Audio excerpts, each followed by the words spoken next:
اور تمام کو آپ کی اطاعت لازم ہے، ضروری ہے۔ بہرحال رسول اللہ صلی اللہ علیہ وسلم کا معاملہ دوسرے انبیاء سے مختلف ہے، اس لیے کہ آپ کا پیغام آپ کی بعثت سے لے کر قیامت تک ہے۔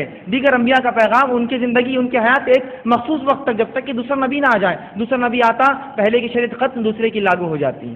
لیکن چونکہ رسول اللہ صلی اللہ آخری نبی ہے، انسانیت کی طرف اور تمام عالم کی طرف بھیجے گئے، اب آپ کے بعد کوئی نبی نہیں آنے والا، لہذا آپ کی اطاعت تمام انسانوں پر، صرف مسلمانوں پہ نہیں، تمام انسانوں پر فرض اور واجب ہے۔ جس طرح سے اللہ رب العزت نے سورہ اعراف کی آیت 158 میں فرمایا، قل یا ایھا الناس انی رسول اللہ الیکم جمیعا، اے نبی آپ لوگوں سے اعلان کر دیجئے میں تم تمام کی طرف جمیعا، تم تمام کی طرف اللہ کا رسول بنا کر بھیجا گیا ہوں۔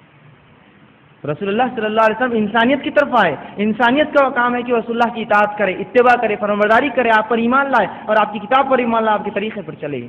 تو جب انسانیت کو یہ حکم ہے تو مسلمانوں کو یہ حکم اور بڑھ چڑھ کر ہے، اور زیادہ اولا ان پر واجب ہوتا ہے یہ عمل کہ جب انسانیت کو حکم آ رہا ہے کہ رسول اللہ کی اطاعت کرو، تو یہاں مسلمانوں پر تو بڑھ چڑھ کر یہ بات اور زیادہ لاگو ہوتی ہے، کیونکہ ہم نے ایمان کا دعویٰ کیا تو لہٰذا ہم پر یہ بات زیادہ واجب ہوئی۔ تو رسول اللہ صلی اللہ علیہ وسلم کا عمل اسے سنت کہا جاتا ہے، اور وہی ہمارا آج کا عنوان ہے، سنت کیا ہے۔ اب سنت کیا ہے جان لیجئے۔ رسول اللہ صلی اللہ علیہ وسلم کا قول جو آپ نے کہا، آپ کا فعل جو آپ نے کیا، یا آپ کی تقریر جو آپ نے دیکھا لوگوں کرتے اور خاموشی اختیار کی۔ قول، فعل اور تقریر اس عمل کو کہتے ہیں کہ رسول اللہ خاموش رہے، دیکھ کر خاموشی اختیار کری، وہ تقریر ہے۔ قول اور فعل اور تقریر اور آپ صلی اللہ علیہ وسلم کے اخلاق، آداب، اوصاف، آپ کی سیرت، یہ تمام ملا کر سنت رسول کہلاتی ہے۔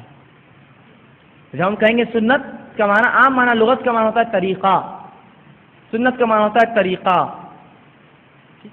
تو رسول اللہ یہاں جب ہم سنت لیکن شرعی اصطلاح میں کہیں گے، معنی ہوتا ہے رسول اللہ صلی اللہ علیہ وسلم کا طریقہ، عام معنی ہوتا ہے طریقہ، لیکن جب ہم کہیں گے سنت تو اب شرعی اصطلاح میں سمجھ جائیے رسول اللہ کا طریقہ میں کہہ رہا ہوں۔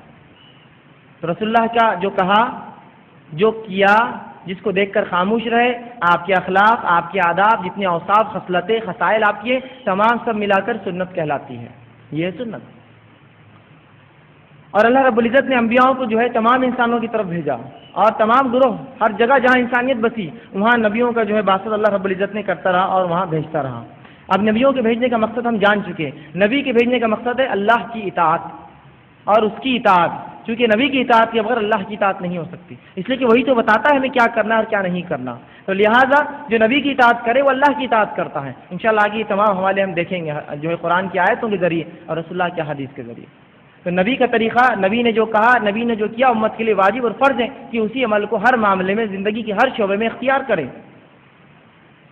تو نبیوں کے آنے کا، بھیج جانے کا مقصد ان کی اطاعت کی جائے، ان کی فرمانبرداری کی جائے، اس لیے کہ رب نے انہیں منتخب کیا ہے کہ ہم لوگ ان کی بات مانیں، تو لہٰذا ان کی اطاعت، اتباع، فرمانبرداری ہم پر واجب اور فرض ہوئی۔ یہی انبیاء علیہ الصلوۃ والسلام کے بھیج جانے کا مقصد ہے، اور رسول اللہ صلی اللہ علیہ وسلم کے بھیج جانے کا مقصد، بعثت کا مقصد وہی ہے، جس طرح اللہ رب العزت نے قرآن میں فرمایا، وَلَقَدْ بَعَثْنَا فِي كُلِّ أُمَّةٍ رَسُولًا أَنِ اعْبُدُوا اللَّهَ وَاجْتَنِبُوا الطَّاغُوتَ۔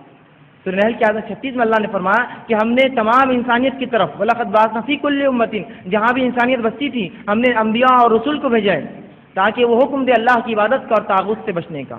اور اس آیت میں کہا کہ ہم نے انبیاء کو اس لیے بھیجا تاکہ اللہ کے حکم سے ان کی اطاعت، ان کی فرمانبرداری اور ان کی اتباع کی جائے۔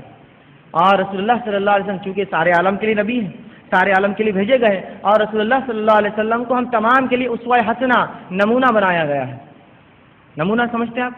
آئیڈیل، رول ماڈل، کہ اس کو دیکھو اے مسلمانوں اور چلو، اس کا طریقہ تمہارا طریقہ ہو، اس کی تمام چیزیں تمہارے جو زندگی میں چل کے۔ تو رسول اللہ صلی اللہ علیہ وسلم جب بھیجے گئے، آپ کی بعثت کا مقصد تھا ہم ان کی اطاعت کریں اور اتباع کریں، اور آپ صلی اللہ علیہ وسلم کی فرمانبرداری کریں، جس کے تعلق سے قرآن نے یوں فرمایا کہا، لَقَدْ كَانَ وَلَقَدْ كَانَ فِي رَسُولِ اللَّهِ أُسْوَةٌ حَسَنَةٌ، کہ اے مسلمانوں اللہ کے رسول صلی اللہ علیہ وسلم میں تمہارے لیے بہترین نمونہ ہے، لِمَنْ كَانَ يَرْجُو اللَّهَ وَالْيَوْمِ الْآخِرِ، جو ایمان رکھتا ہے اللہ پر اور یوم آخرت پر، وَذَكَرَ اللَّهَ كَثِيرًا، اور اللہ کو کثرت سے یاد کرتا ہے۔ تو ایسے شخص کے لیے ضروری ہے اللہ کی اور اس کے رسول کی اطاعت کرے اور رسول اللہ کو رول ماڈل مانے۔ لَقَدْ كَانَ فِي رَسُولِ اللَّهِ أُسْوَةٌ حَسَنَةٌ، کہ رسول اللہ میں بہترین رول ماڈل ہے، آئیڈیل ہے ہمارے لیے۔ اب آئیے کیا ہماری زندگیوں میں واقعی میں رسول اللہ صلی اللہ علیہ وسلم کو رول ماڈل اور آئیڈیل ہم مانتے ہیں؟ اپنی زندگی کا سب موازنہ کریں، ہم سب کیا واقعی میں رسول اللہ صلی اللہ علیہ وسلم کو ہم رول ماڈل مان رہے ہیں؟ کیا واقعی میں آپ کی اطاعت کے مطابق ہماری زندگی گزر رہی ہے؟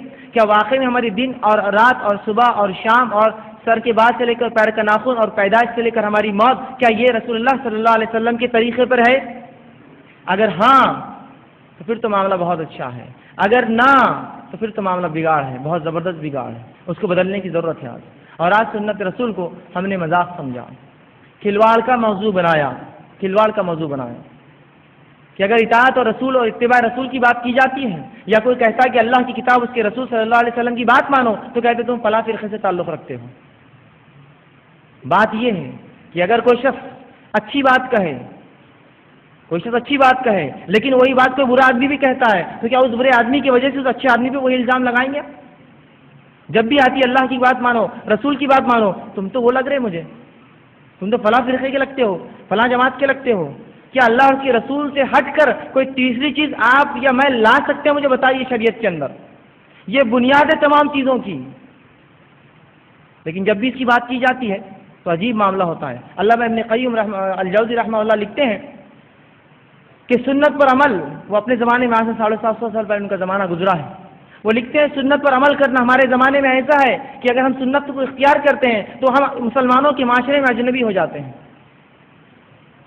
وہ ان کے زمانے میں لکھتے ہیں 750 سال پہلے کہ اگر ہم آج کے زمانے میں سنت پر عمل کرتے ہیں تو ہم اپنے معاشرے میں اجنبی ہو جاتے ہیں۔ اور آج تو یہ بات 100% سچ آ رہی کہ ہم اگر سنت پر آج عمل کرتے ہیں، ہمارے معاشرے میں ہم کو عجیب ڈھنگ سے دیکھا جاتا ہے، یہ کون لوگ آ گئے، کیا ان کا معاملہ ہے، کہاں سے یہ شروع ہوئے، یہ تو نئے دکھ رہے ہیں، فلاں اور فلاں اور فلاں ہیں۔ چونکہ سنت ہم کھو چکے ہیں اپنی زندگیوں سے۔ اب جب کوئی شخص سنت کی بات کرتا ہے تو کہتے ہیں تو نئی بات دکھ رہی ہے، تو نئی وہ نہیں ہے جو آپ نے سنی، نئی وہ ہے جو آپ کر رہے ہیں۔ اصل بات تو وہ ہے جو اللہ کی کتاب کے رسول صلی اللہ علیہ وسلم سنت میں ہے موجود۔ اگر وہ موجود ہے جب تھی تو آج تک اتنی حق ہے اور قیامت تک اتنی حق ہوں گی، پھر چاہے کوئی عمل کرے نہ کرے اس پہ یا نہ کرے اس پہ، وہ بات اتنی سب ثابت ہوں گی ہر زمانے میں، ہر دور میں۔ تو آج ہم نے سنت کو اجنبی قرار دے دیا۔ ہمارے معاشرے میں اگر کوئی شخص سنت کی بات کرتا ہے، سنت سے عمل کی بات کرتا ہے، سنت کو زندہ کرنے کی کوشش کرتا ہے، تمام معاشرہ اس کو گھور گھور کر دیکھتا ہے، اجنبیت سے دیکھتا ہے۔ ایک مسلمان اپنے معاشرے میں، مسلمان معاشرے میں اسلام پر چل کے اجنبی ہو جاتا ہے۔ ایک شخص ہے جس نے یہ طے کیا کہ میں سنت رسول کو زندہ کروں گا، میرے گھر، میرے خاندان، میرے بستی میں کوئی داڑھی نہیں رکھتا ہے، میں آج داڑھی رکھوں گا اور شروع کروں گا۔ تمام مسلمان، میں غیر مسلموں کی یا دوسروں کی بات نہیں کرتا ہوں، تمام مسلمانوں سے گھور کر دیکھتے سے کیا ہو گیا۔ یہ بات کہیں بھی جاتی، کل تک اچھے تھے بیٹا، آج کیا ہو گیا تم کو؟ طے تو کر لیا نا، داڑھی پکی ہے، دیکھو سوچ لو، بعد میں نہیں بولنا 40 دن اور 50 دن کا مسئلہ اور یہ اور وہ اور 1000 باتیں اس سے کی جا رہی ہے، جبکہ ایک ایسی سنت ہے جو فطری طور سے قدرتی آ جاتی ہے۔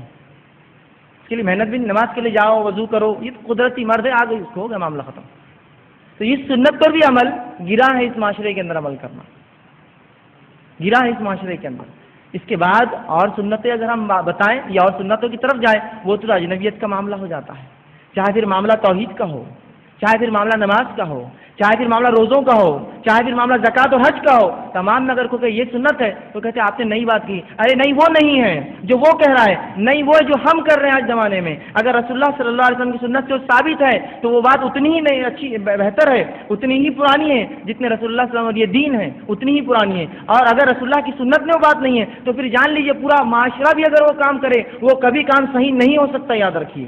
اگر ایک فرد بھی اس دنیا میں سچے اسلام پر عمل کرے تو وہ حق پر ہے۔ اکثریت اور اقلیت کا اسلام میں کوئی تقاضا نہیں ہے، اس لیے کہ جب اسلام دنیا میں آیا صرف ایک شخص کے ذہن میں وہ بات تھی، رسول اللہ صلی اللہ علیہ وسلم، اور پوری دنیا اس کے خلاف کھڑی تھی، مجوس اور یہود اور جو ہے مشرکین مکہ تمام کے تمام اس شخص کو محمد صلی اللہ علیہ وسلم سے دیکھ رہے تھے، اس نے کیا بات لائی ہے، یہ تو ہمارے خلاف جا رہا ہے۔ تو ایک فرد واحد کے ذہن میں وہ چیز ہے جو اسلام آج ہم سمجھتے ہیں، وہاں سے وہ نکلتی ہے۔ اگر اقلیت اور اکثریت کا تقاضا ہوتا تو اسی وقت اسلام ختم کر دینا چاہیے تھا اللہ نے، اس لیے کہ اکثریت تو شرک میں ملوث تھی۔ شریعت میں کوئی اکثریت اقلیت کا تقاضا نہیں، شریعت میں یہ ہے دلیل کس چیز کی ہے، اللہ کی کتاب اس کے رسول کی سنت ثابت ہے تو بس وہ بات درست ہے، اگر نہیں ہے تو اس بات کو چھوڑ دیجیے اللہ کے لیے۔ لیکن